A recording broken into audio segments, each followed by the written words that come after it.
सबसे बड़ा कायनात का सच क्या है कि अल्लाह वहदहू ला शरीक है।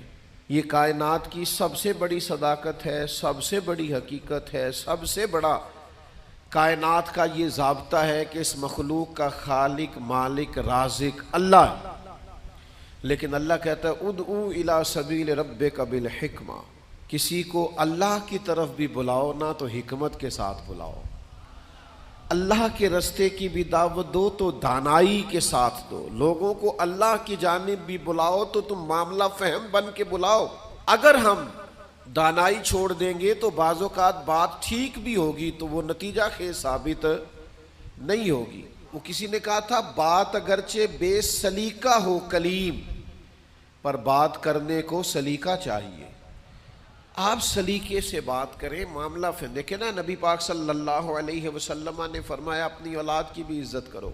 हुजूर के मनासब में से है दानाई सिखाना। अपनी औलाद को भी इकराम से पुकारो, आप उनका नाम भी अच्छे लहजे से पुकारें, उनके लिए भी आप के लबो लहजे में मिठास होनी चाहिए। लेकिन हमारे यहाँ ये होता है कि बहुत सारी जल्दबाजी, बहुत सारी तबीयत का उलझाओ, बेचैनी, बेकरारी, हर चीज़ को सख्ती से ठीक करने की कोशिश करना।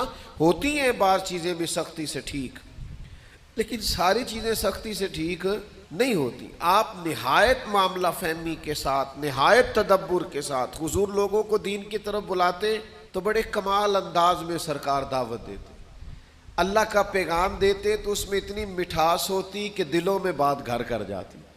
कुछ लोग कहते हैं जी, वो उनका अपना फ़लसफ़ा है, कहते हैं जी मैं चूँकि सच्चा हूँ इसलिए कड़वा हूँ, मैं चूँकि सच बोलता हूँ तो सच कड़वा होता है तो लिहाजा इसलिए मैं लोगों को अच्छा नहीं लगता। तो मैं उनसे कहा करता हूँ भाई सच नहीं कड़वा, आपका लहजा कड़वा है। कायनात में सबसे ज़्यादा सच मदीने वाले महबूब ने बोला है, और इतना मीठा करके बोला है, इतना प्यारा करके बोला है कि हुजूर सच बोलते जाते थे और सच दिलों में उतरता चला जाता था। सच बोले लेकिन खूबसूरती से, लेकिन मोहब्बत से, लेकिन दानाई से। यानी एक सहाबी आए तो उनके चेहरे पे बड़ा जलाल था और उनके लहजे में बड़ा गुस्सा था और वो बड़े बेचैन और बड़े बेकरार थे कि या रसूलल्लाह मैं इन मुशरिकीन को छोड़ूंगा नहीं। हुजूर ने फरमाया क्या हुआ?